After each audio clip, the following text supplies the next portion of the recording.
Pretty, aren't they? But who's guiding it? Who is controlling it? Who is the head of this organization? The answer is no one. It is an emergent phenomenon. The individuals do more or less what they want, but the collective pattern of behavior is determined by the semi-generic action of the individuals. This is anonymous. It is an expression of the collective through the media of the internet. Try living a day without your mobile phone, electricity, agriculturally produced food, or the internet, and you'll realize how intimately our civilization and our lives are defined by technology. New technology changes the way we live. I mean, look at the car, for instance.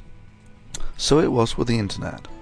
At the birth of the internet, the only people who could understand it were nerds and hackers, and thus these were the first people to explore the possibility of collective action through this new media. They were the founders of Anonymous. However, technology has progressed that virtually everyone can understand and use this new worldwide communication media. The baby has grown into a giant. Anonymous is no longer the expression of a bunch of tech-savvy nerds. It is the voice of our collective values. To date, the largest emergent phenomena on the planet has been countries. Now, arguably, it is anonymous. There is no head, but the people express their opinions according to their personal values, and thus is the voice of the collective heard through the actions of the individuals. It is the ultimate in democracy. Bronze Age religions such as Christianity and Islam were fairly primitive in the psychological conditioning of their followers, typically using unsophisticated techniques such as emotional blackmail and other plays on simple human emotions. Scientology is human manipulation as an art form. Scientology is the apex of immoral exploitation of human behavior. Scientology is a contrivance for abuse of people for profit. All other considerations are secondary to its primary self-centered function that serves no purpose for wider civilization. It is a cancer. Among the manipulations employed by Scientologists are: victims are encouraged to distance themselves from friends and family. This is of course separating and isolating the victim from any potential support structure that could make them aware that they are being conditioned by a cult. The victim is subject to auditing, a one-to-one affair for which the victim is perversely expected to pay for, sometimes involving large sums of money. The process involves a Scientologist asking a series of leading questions to make the subject feel they are a junior in an environment of authority, who they are repeatedly informed are only interested in their welfare.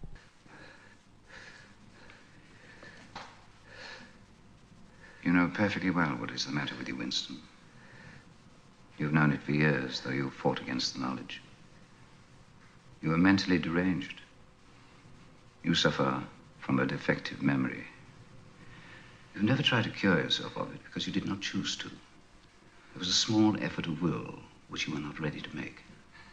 The mindset that this brainwashing brings on can be best seen in the behavior of Scientologists.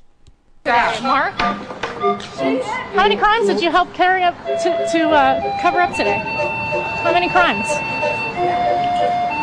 Can you tell us? How many you plotted to cover up today? You guys sit and figure out how to handle your crimes, your criminal organization? Huh? What are my crimes? What are you afraid of? Don't you have a team of What are people? you afraid of? Why are you afraid of Hubbard? Why are you afraid of Hubbard? Yeah, You know what is your problem? Why are you I'm have not a mission. afraid of Hubbard. I'm vastly... Yeah. Familiar with that term? You. I mean, I'm here. What are you afraid of? What am I afraid of? What? You answer my question. Well, there's plenty to be afraid of. with Answer my Scientology, question. But I'm here, aren't I? What are you afraid of? You haven't answered my question yet. What are you afraid of? I'm not afraid. I think Don't you are, you see Mark. me here? You wouldn't be afraid if you weren't doing what you're doing, Mark. You're doing something. It's proof that you're afraid. You're afraid of the success of Scientology because people are going to find out your crimes. What are they, Mark? Spit them out.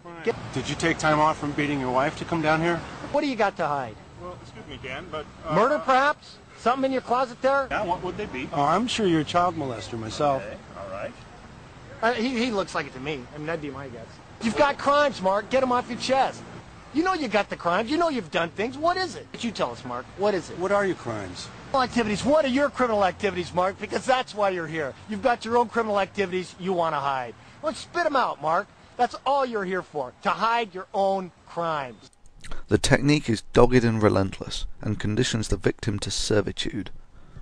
The information divulged is recorded by Scientologists and in documented cases has been used to intimidate individuals from leaving the cult or to preclude any would-be friends or family from providing help that would prevent indoctrination.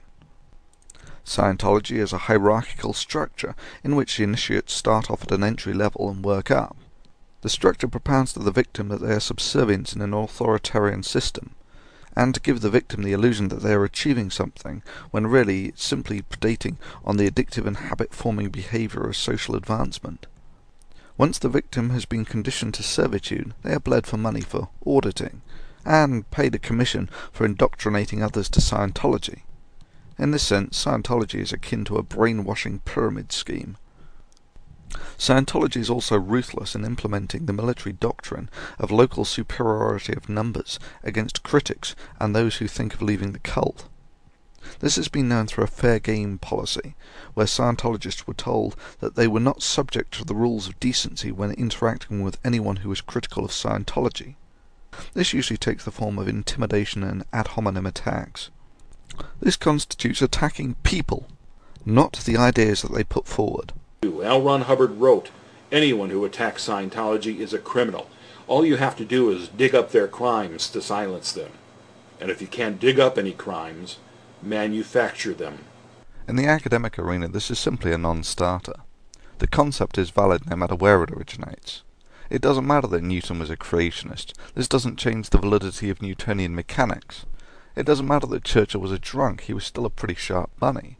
It doesn't matter that Jefferson owned over 100 slaves. This does not undermine his wording of the Declaration of Independence. This sort of behaviour violates virtually every aspect of human decency.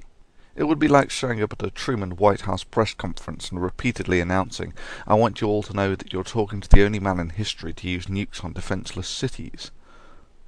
The mere fact that Hubbard himself was saying such things shows that either Hubbard was a moron, or he was simply saying this to endorse intimidation of his organisation to anyone critical of it. We all have things that we don't want paraded around in public, and indeed that others simply wouldn't want to know.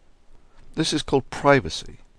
Scientology actively violates this common statute of human decency to achieve its self-centered goals. Following people around is a form of intimidation. It's an instinct from our evolutionary past that groups of people purposely following you around is bad news. Well, I thought I had plenty of great footage, so I was leaving. But then I turned around and saw that my 3 pals were following me. Boy, you guys are good. You know, I was about to leave. We're not stopping. Okay. It's nice of you to escort me.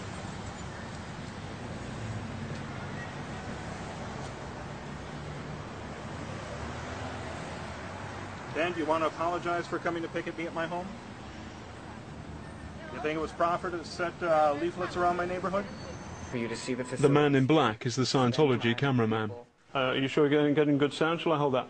From my perspective, you and the Church of Scientology have been spying on the BBC. You have been spying on our hotel. We didn't tell you where we were staying, so you've been spying on us. And I find that, if I may say so, a little bit creepy. Here's your microphone. The cult of Scientology has enjoyed some success through the ruthless implementation of these socially reprehensible instruments. Up to now, their ability to deploy local superiority of numbers has been key to their success. But now they are finished. Local superiority of numbers against an individual is worthless when you are up against a collective.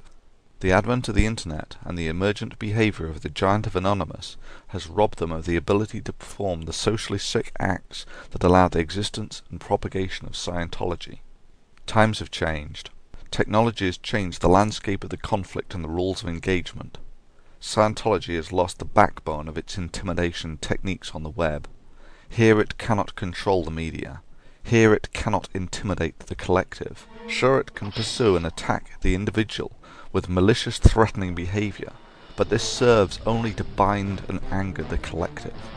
Sure, it can maintain its strategy of isolating individuals, brainwashing them, then bleeding them for money, but it will serve only to enrage the collective. We are anonymous. We are the collective voice of the decency of mankind expressed through the web. All Scientology has done is to awaken a slumbering giant, and to fill it with a dreadful purpose.